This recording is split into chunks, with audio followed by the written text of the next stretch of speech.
Books, books, I love books. I'm gonna read them all.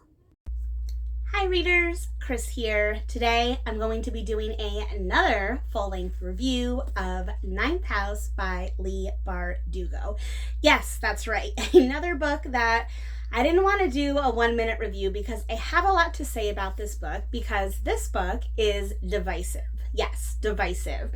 I know a lot of people that really enjoyed this book, but I also know a lot of people that have a lot of issues with it, that don't like it, that think it's too much. So I'm going to break it down like I usually do, world building, characters, and plot, and hopefully I'll give you enough information so that you can make up your mind on if you think you would like Ninth House. So first, I'm just going to give you a brief overview of what this book is about. So our main character is a young girl named Alex Stern, and she has the ability to see ghosts, basically. They call them grays in the book, but she has this ability to see ghosts. She's had it her whole life. The book doesn't really explain why or where it came from. She just has this ability. And she is attending Yale University, where Yale happens to be a place where there's a lot of, let's call it occult activity.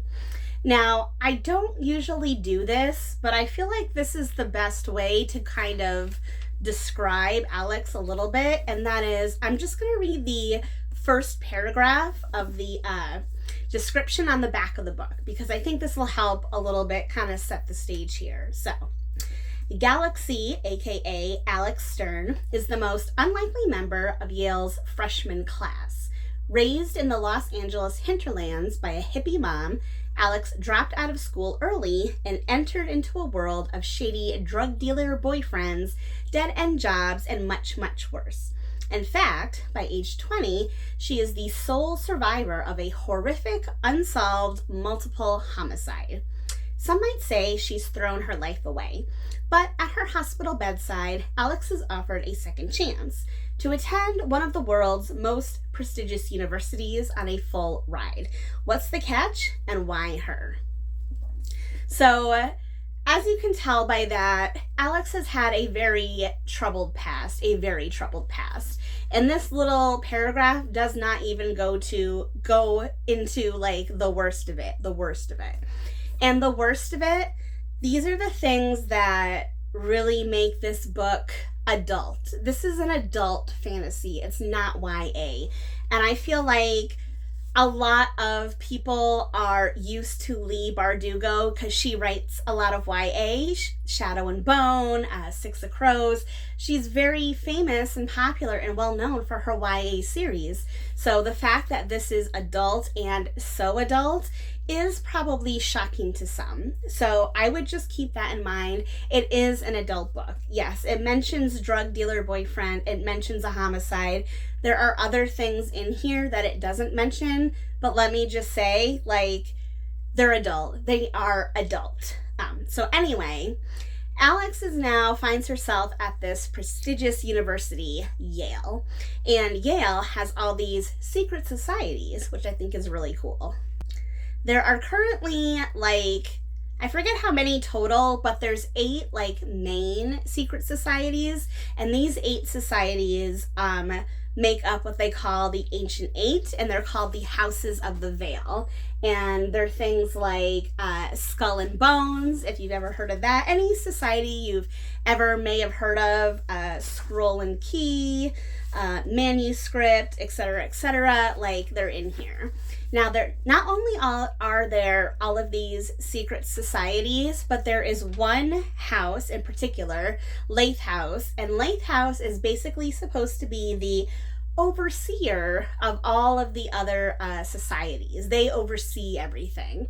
So Alex, she was recruited to join Leigh House. She was recruited to join the house that kind of oversees the other houses. Now, while Alex is at Yale, there is a murder that happens. It's like this random woman. She doesn't seem to be connected to the school. She's not even a student.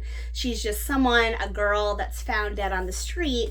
But Alex, there's just something in the back of her mind that's telling her that, that this poor girl, this girl that was discarded on the side of the road, that there's something going on and something deeper. And as she starts to get like deeper and deeper into the goings on of these societies, things just get crazier and crazier and crazier. As I've said, this book is very adult and it puts the dark in dark academia. So we have a world where we have all these secret societies, we have a lot of ghosts, we have magic, we have a cult, we have etc., etc., etc. But remember, all of this takes place at a college with college kids. And yes, some college kids in here are probably quote unquote normal, but you also have to remember that Yale is a prestigious university. So a lot of the students that are here are privileged. They come from wealthy backgrounds, wealthy families, and they just have an attitude of, things should be handed to them, given to them.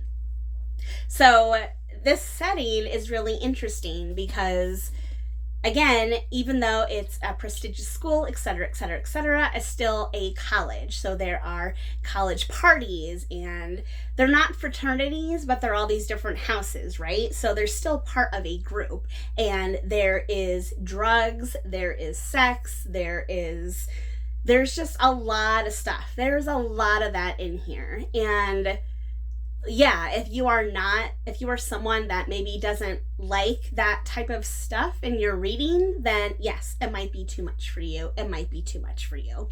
I feel like I've been talking a lot about the world building, rambling. Hopefully that made sense. So let's talk about Alex specifically a little bit more. Alex specifically.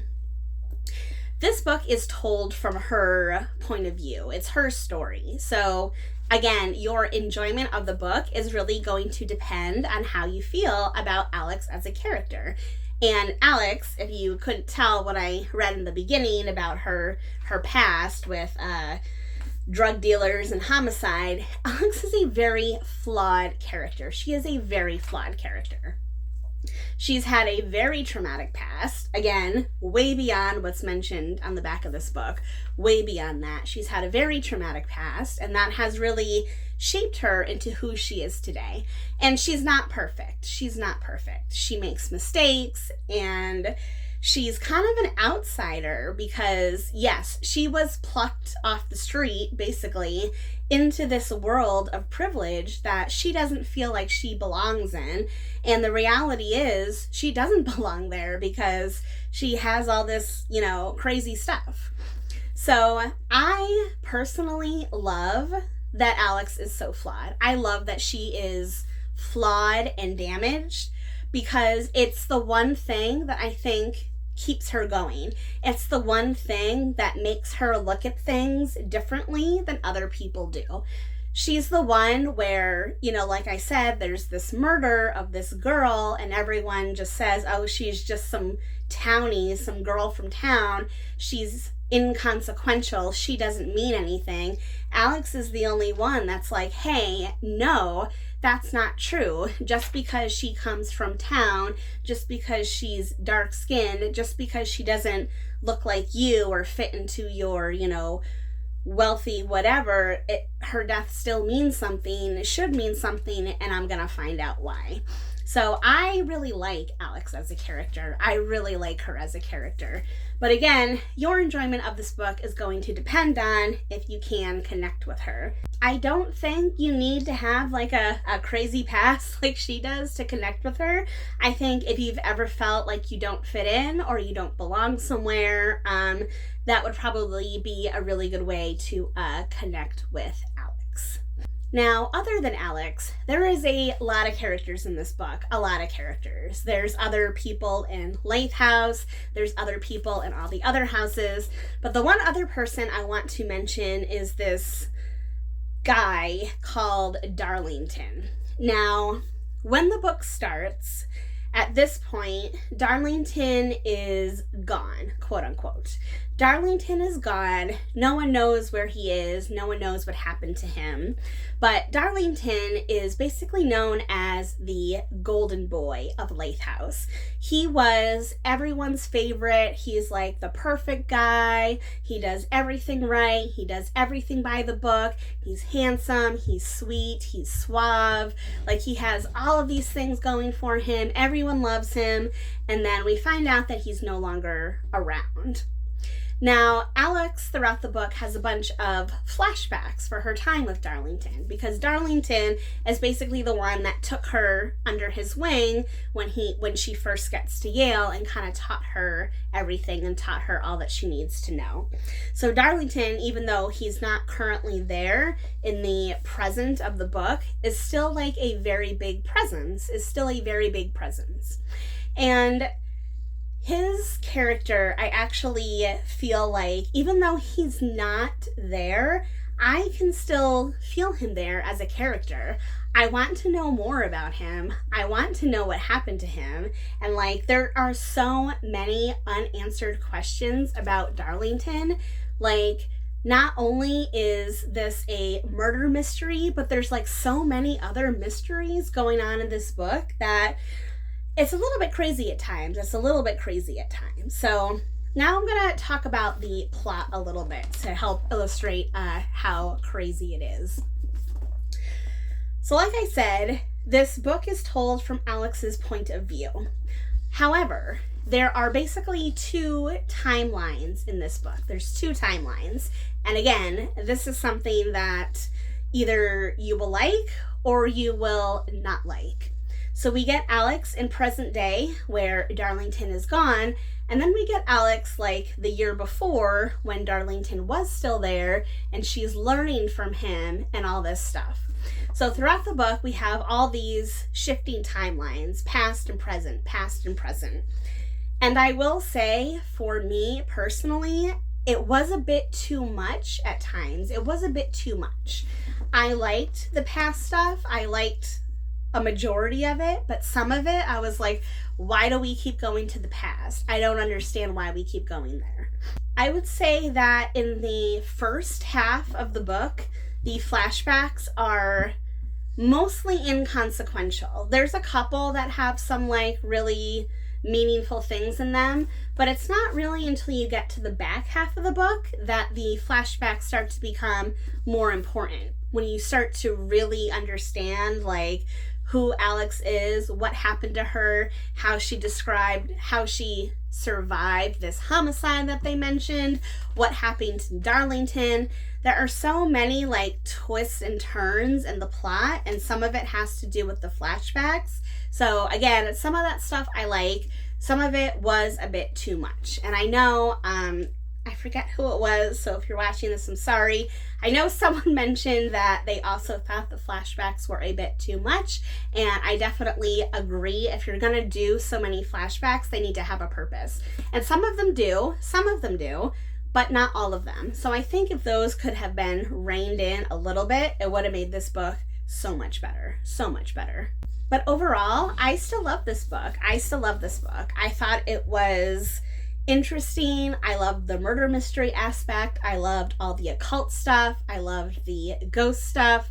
I loved that this kind of takes place in like a quote unquote real world on a college. Like, there's a lot of good things in here. There's discussions about class and race and women and who has power over whom and power dynamics. And there's a lot of good stuff in here. But it also leaves a lot of questions unanswered.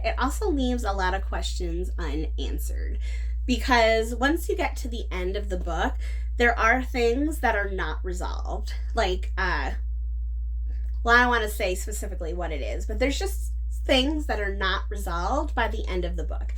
I know there is a sequel coming out next year, but at the time that I read this, I did not know that there was going to be a sequel, so I was kind of disappointed that not everything was 100% resolved. But that's okay. I think enough, like the main storyline is resolved. It's just there's so many side ones that you just couldn't get to all of them. You just couldn't get to all of them. So to sum it all up, and again, this is just my opinion, if you are someone that likes adult fantasy, adult themes, adult topics, flawed characters, alternating timelines, dark academia that's like really, really, really super dark stuff, then you might enjoy Ninth House by Leigh Bardugo. However, if you are someone that can't connect with flawed characters, doesn't like alternating timelines a lot, and doesn't want stories that have, you know, sex, drugs, abuse, you know, that sort of stuff, then this story might be too much for you. It might be too much. There were even a couple things in here, well, one thing in particular that I have never seen in any book ever. Have I ever seen this type of scene that happened? And I was shocked. But I read a lot of Stephen King. I read horror, so it was fine for me. But again, if you are someone that just doesn't want to read about that, then Ninth House may not be for you. But like I said in the beginning, if you are interested in any of that, you want to read something outside your comfort zone, you like dark academia, fantasy that crosses with horror, then yeah, I think Ninth House is a great book. I really enjoyed it. Like I said, just a couple minor things that bothered me, but overall, really, really, really enjoyed this book. I'm definitely going to be picking up the sequel because I can't wait to see what happens. So if you read Ninth House, let me know in the comments below. What did you like about it? What did you not like about it? If you haven't read it, let me know if you think you would. Did I convince you to give it a try, or do you think it might be too much for you? Let me know. And as always, if you like this video, please give it a thumbs up. If you're not already, please subscribe to my channel for more bookish stuff coming your way soon. All right, everyone. Happy reading. If you made it to the end, you are rewarded with a Jack Jack. Jack Jack, say hi to everyone. I know I interrupted you from your eatings, didn't I? I interrupted you. Thank you. Can everyone see your little face? Yeah, say hi. All right, everyone. Thank you.